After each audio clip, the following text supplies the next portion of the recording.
Hey guys, Marcinkin here, bringing another Dragon Ball Z Dokkan battle video, and so along with the insane news that we're getting an LR Bio Broly, JP did also post that we are getting the EZA for the physical Dokkan Fest, Goten and Trunks, which makes a lot of sense, right? The Part 3 content is kind of all based around the Bio Broly movie, and realistically there aren't any other units that could have gotten an EZA in Part 3, apart from these guys, right, as the main Dokkan Fest. Surprising that they're not doing the side banner units, although we could still see that separately. These guys, of course, the Tech Krillin, for their passive, unless it's been, obviously we're going to read their details now, but unless it's been updated to include some other options, there's potentially not going to be a lot of meta relevant partners for them, for like their unit super and stuff like that. So I'm still really hoping that maybe we get like a mini Extreme Z battle for all of these side banner units, or they just add them in as sub EZAs, even though sub EZAs obviously are worse because you just have to refarm the medals from existing EZAs with stamina. But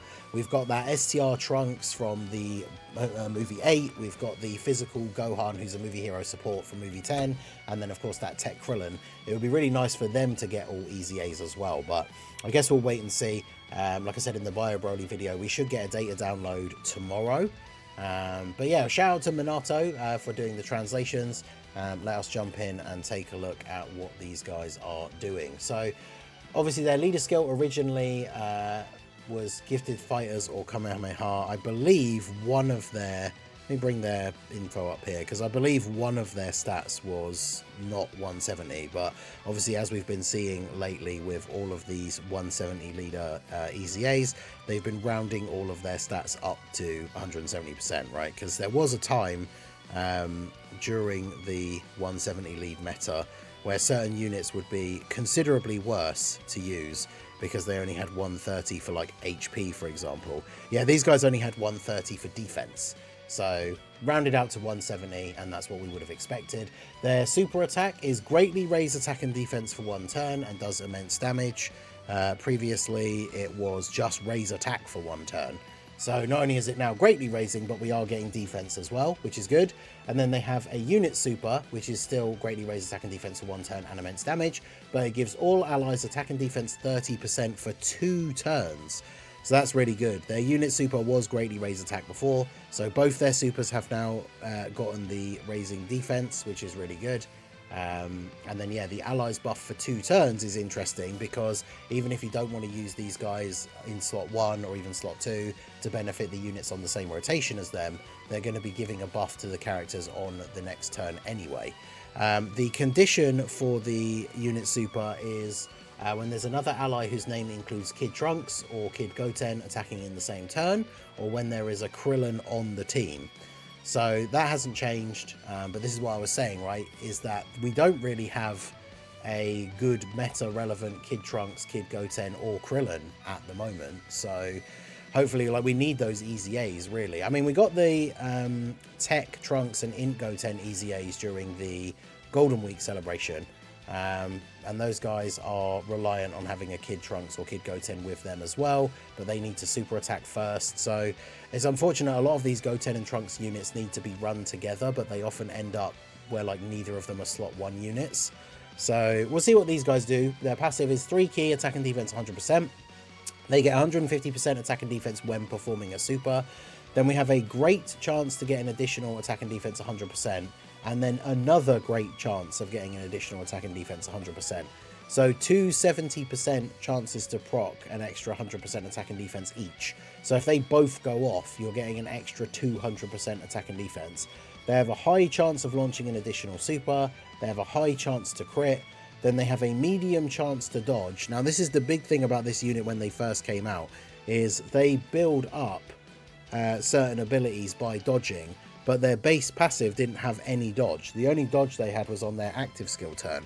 So this is the #1 thing that they needed with their EZA really, was a built-in chance to dodge. Now it is only medium chance, which is 30%. And then they get attack and defense 20% up to 100, and chance to dodge 10% up to 50 with each attack. Oh, it's received or evaded. Okay, that's really, really good. Okay, so pre-EZA, they were only building up this extra dodge chance, plus it was only 7% up to 30, but it was only with each attack evaded. Now it's 10% up to 50, and it's with each attack received or evaded. So on their first turn, you could put them in slot 2 or 3, depending on what you want to do with them. Then they super attack, they're supporting the allies for the next turn. If they then take a bunch of hits after they've supered, their defense will be relatively good. They still have a chance to dodge anyway, but then if they're getting hit by those attacks, they're still building up that dodge chance. So if you can put them in front of 5 attacks on turn 1, depending on how the attacks are laid out, by the time they come back around on the next rotation, that will be fully built up and they'll have an 80% chance to dodge. And so then you could take the risk, right, on relying on them to be a slot 1 unit. So that's certainly very interesting. And then they have a chance to crit 30% and reduce damage received by 30% when all allies attacking in the same turn are Kamehameha category. So, I mean, that seems very good. Again, this will benefit them greatly if you do want to put them in slot 1. I mean, their start of turn defense, if you're not getting those 2 great chances, like their start of turn defense isn't going to be crazy, but with an 80% chance to dodge, and then being backed up by 30% damage reduction if the characters in the turn are Kamehameha units, they should still be able to tank normals. Because obviously once they've got those 5 dodges, they've built up an extra 100% attack and defense as well. I mean, these guys on the turn where they are then fully maxed out and you get both of those buffs active, like on their super attack, they should do a pretty decent amount of damage. And they've got a really high chance to crit built in, right? Because they have 50% in their base passive and then plus 30% if there's Kamehameha allies. I'm not sure if those are procs that merge to make 80% or if it's a 50% chance and a 30% chance, but either way that's going to make it a very high likelihood that they are going to crit. So in terms of hidden potential, probably going to have to redo mine now because I feel like they don't need any crit in the hidden potential because they can build up so much crit chance. So you're realistically going to want to give them dodge, and then an additional super will still greatly raise their defense, so dodge and additional is probably going to be the best build for them. So these guys seem really, really good. Now, obviously they don't post info about the active skill, but normally those don't change. The active skill condition pre-EZA is when there's another ally whose name includes Kid Trunks or Kid Goten attacking in the same turn, starting from the 3rd turn of battle. So literally from turn 3. I don't feel like they're going to change that, right? That couldn't be any more easy to get with the characters you're going to run them with. I mean, it'd be nice if they threw in, I guess, the Krillin, or even if they made it something crazy like Movie Heroes, but the active skill effect is key 6 and evades all attacks for 1 turn. So obviously if you haven't gotten them built up, like in the first turn, depending on what the event is, if it's a bit risky to have them in front of a bunch of attacks in turn 1, you can use them either in slot 2 or 3.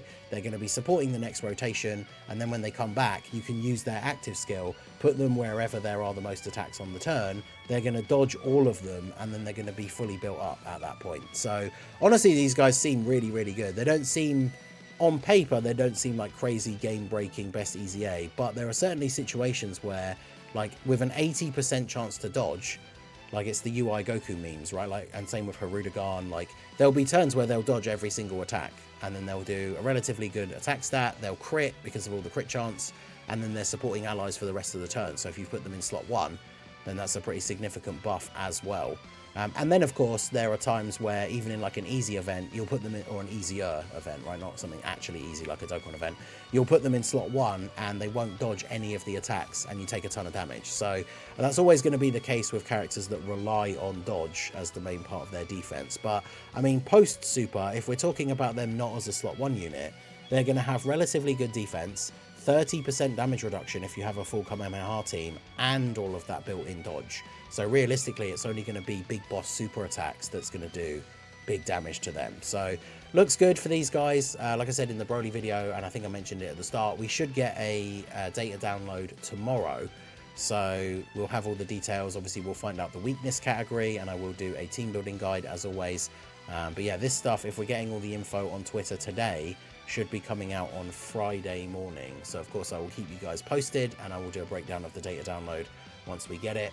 There was a bunch of other events. I mentioned them briefly in the Bio Broly video, but the free-to-play story event for Bio Broly is being revamped into a DB story. They do this with a bunch of these events, right? So it's going to move into the DB story tab, which means it gets revamped and can be recompleted from start to finish, so you get a few extra stones. That's the event where you farm the free-to-play Bio Broly. He is getting an EZA. You can see there on the bottom middle, the Extreme Z area for Movie Edition is getting an extra stage. So the tech free-to-play Bio Broly is getting an EZA. We don't have his details yet, although he'll share the same name as the LR. So realistically, he'd have to be really, really good to warrant actually being used, but I guess we'll see. And then we have new stages for the story event that had the Trunks and Paragus free-to-play cards. If you look in the news, I believe these new stages that are being added, because all this stuff, these images here for these events, these are all in the news in-game. The Trunks and Paragus from the new stages being added from this story event are going to get their own EX skill orbs that you'll be able to farm. So that's good. A new stage of the Devil Awakens stage. I really liked this event, like having the missions where he gets buffs or debuffs based on the enemies that you're bringing is really cool. So we can expect the missions, I would imagine, to revolve around Goten, Trunks, Krillin, and potentially Android 18. So that'll be interesting to see what they do with those. And then, yeah, the Natade Village event where you can farm those crystals, that is having new items added to the shop. So that's probably going to be EX skill orbs for either the LR Prime Battle Bio Broly, or it could even be EX skill orbs for Goten and Trunks, right? Because they put EX skill orbs in that shop for the Int Broly and the Tech Broly that got their EZAs during this worldwide.